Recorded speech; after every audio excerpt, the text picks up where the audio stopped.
Hola a todos y bienvenidos a mi canal. Esto es Mauro y hoy vamos a hacer una nueva reacción a Uruguay. Precisamente a este video que va a ser en inglés, pero bueno, van a estar los subtítulos en español, entonces no se preocupen. El título de este video es How does Uruguay exist? ¿Cómo es posible que Uruguay exista? Y bueno, nunca me he puesto esa pregunta, pero vamos a ver cómo es la respuesta. Dale, vamos a ver el video. When you look at the map, it is easy to see that the country of Uruguay is an anomaly. It shouldn't exist.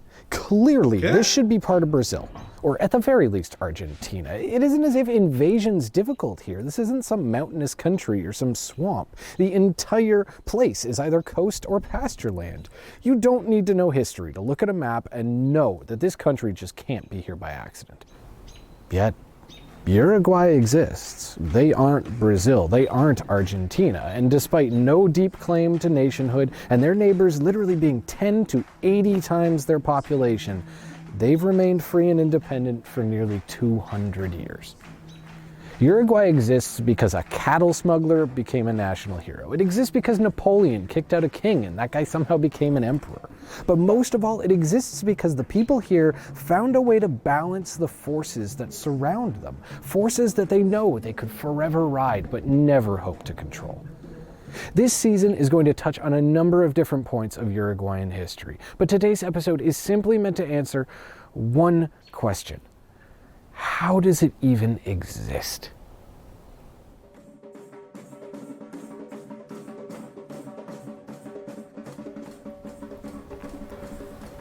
By 1680, Portugal was finally free.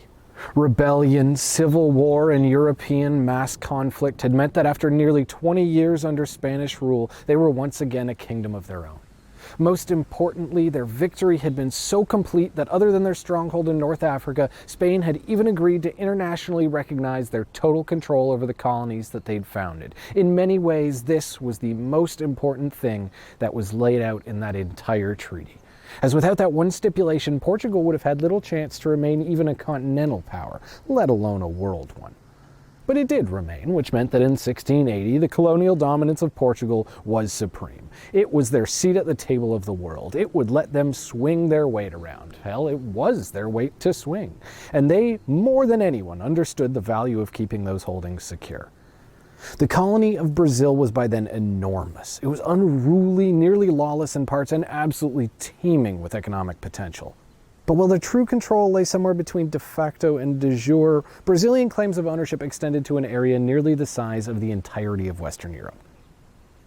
But 1680s South America wasn't the same landscape as a generation before. Taking new land was no longer as simple as just setting foot on it and leaving 50 soldiers in the name of the Queen. Now it took investment, and post-Civil War Portugal had little of that to fill. So for the incoming king, the plan was to harden up, to solidify the massive empire that they already had. Borders had yet to be truly determined on many of the frontiers, and that is where he would focus his energy. After all, this wasn't an era of Google Maps. For the most part, it wasn't an era of maps, period.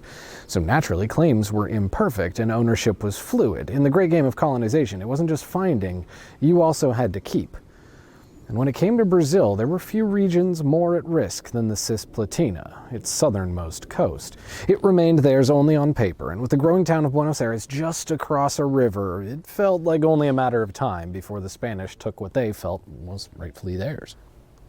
To the Spanish in the Rio de la Plata, controlling the Cisplatina was about more than just enviable pasture land. It was about controlling this river. Trade and security of their capital city meant keeping the land around it under their control, and that meant taking it from the Portuguese and defending it as their own, just as they'd done on every other border of Brazil. So even if a map said that it made perfect sense that this be a part of that great Portuguese empire, that really didn't matter that much to the concerned citizens of Buenos Aires. Both sides did what their position naturally demanded that they do. Portugal built a fort just on the mouth of the river Uruguay, basically within sight of Buenos Aires, and in turn, Spain, feeling threatened, struck back. So as Spain waxed and Portugal waned, it swapped hands. Spanish and Italian colonists flooded in, and with the founding of Montevideo and Portuguese influence being pushed back, it became the Banda Oriental, the eastern bank. And generation after generation would see that exact same battle fought back and forth. Spanish and Portuguese soldiers marching over the same battlefields, fighting for the same influence over the same ranches. That is, until their worlds collapsed. When Napoleon invaded Iberia in the early 1800s, he sent a shockwave through the entire world. It was perhaps the single most important event in the history of either of the American continents, although for the most part it isn't talked about much beyond Spanish texts, for whatever reason.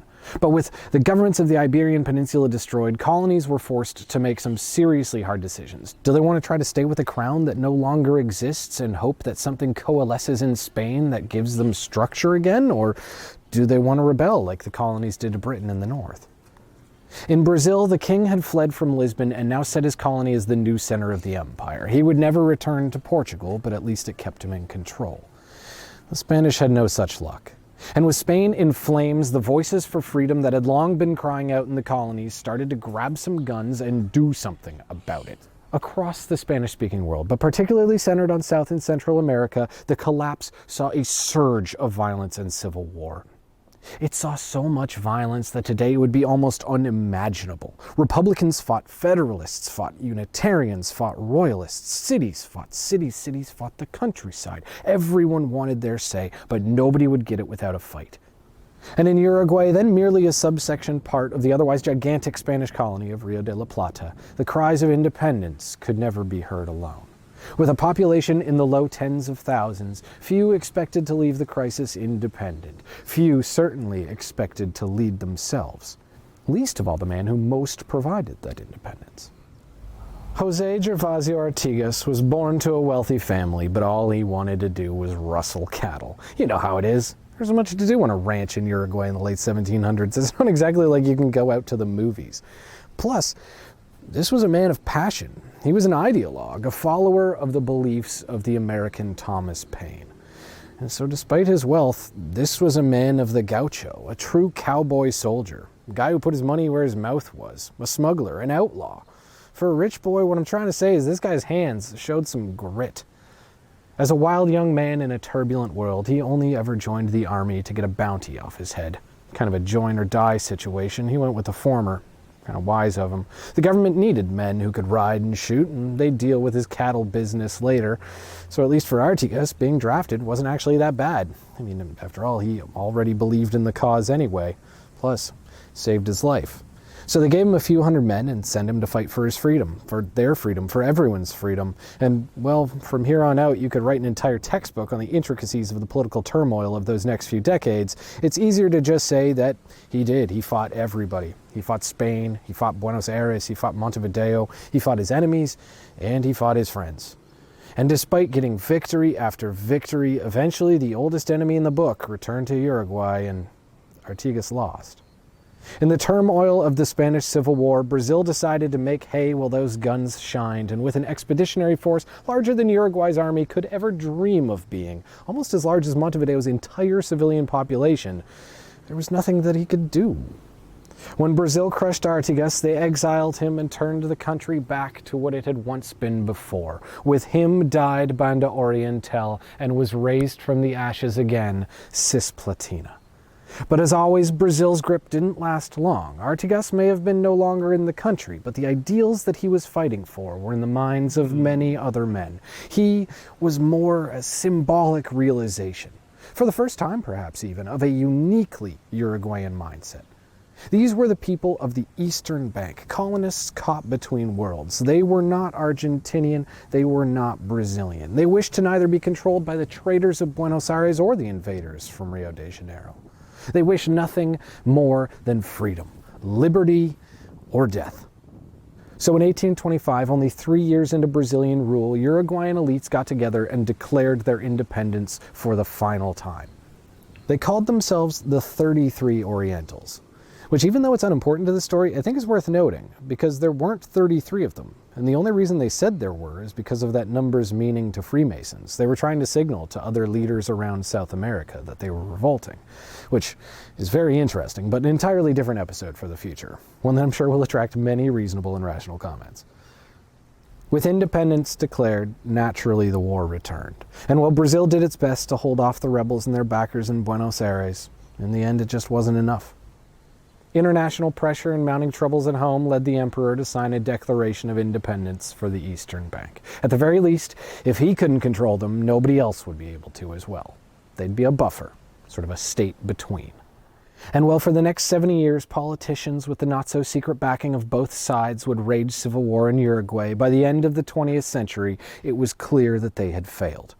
For the next 100 years, this nation would exist in a period of relative stability, peace, and most important of all, freedom. Today, the region has few cries for war with their tiny neighbor. Modern Uruguay is now held as an example of a relatively good, human-oriented country in a tough economic climate. Compared to their neighbors on either side, they seem to be doing better on almost every index. They're by no means perfect, and nobody here would ever claim that they are. But Uruguay exists, and not because of some accident of fate either, but because they learned the balance. This is Rare Earth. Wow. That was insane. Este video fue una locura. Dios mío. Nunca había reaccionado a un video hecho tan bien que explica la historia de Uruguay. Me encantó, madre mía. Vamos a esperar que no vamos a tener problemas reaccionando a este tipo de video, porque me encanta y quiero seguir haciendo videos de este canal. Me encantó. Dios mío, contó muy bien la historia de Artigas que yo estaba muy interesado en descubrir. Y pues nada, si tienen más videos para recomendarme, que lo escriban en los comentarios. Si les ha gustado el video, dejen un like, que escriban en los comentarios también lo que opinan sobre este video. A mí me encantó, estuvo muy bien narrado, entendí muchas cosas y ahora soy feliz. Ya sé más sobre Uruguay y también sé por qué existe. Y bueno, nunca me había puesto esa domanda, pero bueno, mirando el mapa, sí, debería ser parte de Brasil. Y hemos visto por qué no lo es. Me encantó, me encantó. Y bueno, ya está. Si les gusta mi contenido, chicos, que se suscriban al canal y nos vemos a la próxima vez. ¡Hasta luego!